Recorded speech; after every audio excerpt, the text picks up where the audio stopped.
Yo, what is up? This is Riz, also known as RizzyPOW on YouTube, and today we are here with the Week 5 MPL recaps. I hope you guys enjoyed Week 5 of the MPL, and we have here some competitive matches.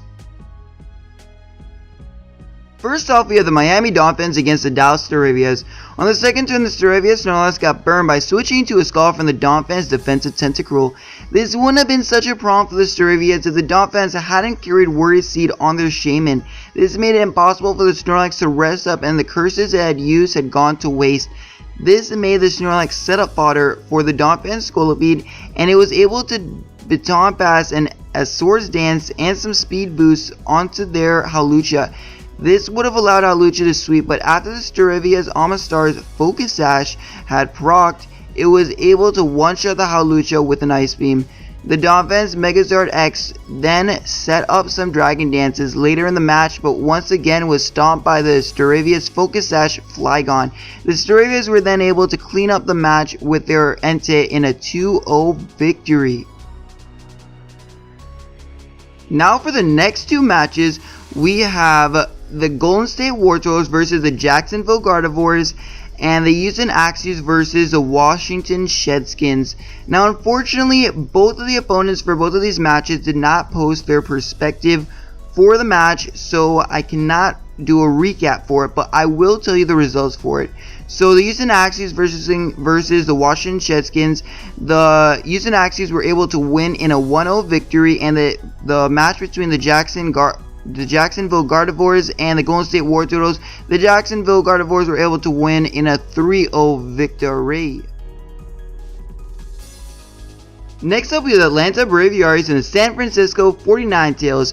During the beginning of the match, the Braviaries decided to switch their Forthorn in on a 49tails Life Orb Florges. This was definitely a mistake for the Braviaries, as the Florges was able to take it out with a hidden power Fire. The 49tails of Deontay was able to put up rocks this match after taking a Life Orb Flare Blitz from the Braviaries Infernape, proving to be a nice asset in this match. The 49tails Rotom Heat was able to get off a HP Grass off on the Braviaries Gastrodon, which limited their switches with it. The 49tails Scissor was later to come in to get two valuable kills off on the Braviaries, being the Gastrodon and the Infernape.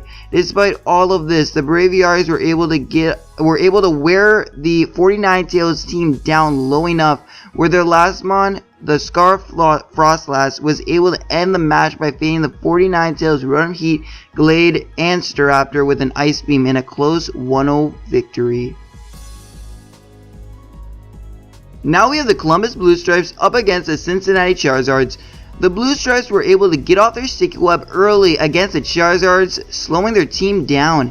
This was a ton of switching out during this match to counter specific Pokemon on the opposing team. During this time, each team was able to get off a ton of chip damage onto each other. The Charizards later allowed their Hitmontop to take a Psychic from the Mega Latias to get rid of the Sticky Web with a Rapid Spin. Towards the end, the Charizards allowed the Blue Stripes Lucario to kill their Mega Glade with an E-Speed, which was crucial because the Glade could have hit anything on the Blue Stripes team hard. After this, it was just the Blue Stripes Mega Latias killing the Charizards and Mungus with a Psychic in a 3-0 victory. Next, we have the Ecruteak Gengars against the Sacramento Kingdras. During the beginning of this match, the Kingdras Metagross managed to deal over 50% to the Gengar's Sableye with a crit Meteor Mash, which already put the Gengars to a disadvantage.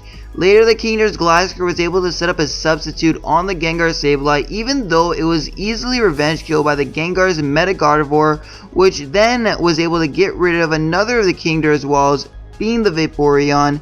The Gengars quickly began gaining momentum, taking out the Metagross and bringing the Alakazam to the red with their Goodra. Although since the Kingdra's Alakazam was scarfed, it was able to outspeed the Gengar's Scarf Rachi, and the Kingdras were able to take the game in a close 1-0 victory. Now we have the Wolverhampton Weavils and the Leeds Rhyhorns. The Rhyhorns Registeel started off strong, dealing massive damage to the Weavils Raikus and forcing their Charizard out on rocks. The Rhyhorn's Tornadus T proved to be a huge asset to this match since it was able to deal massive damage to anything that wanted to come in with a Hurricane, as well as knocking off the Weavile's Dusclops Eviolite. Although the Weaviles were able to get a bit more momentum by succeeding in the mind games when his Dusclops was faced against the Rhyhorn's Mega Sableye.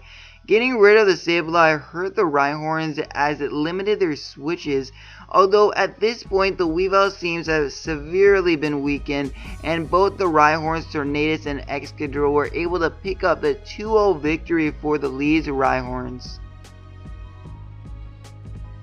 Lastly, we have the Las Vegas Victinis versus the Motor City Moltres.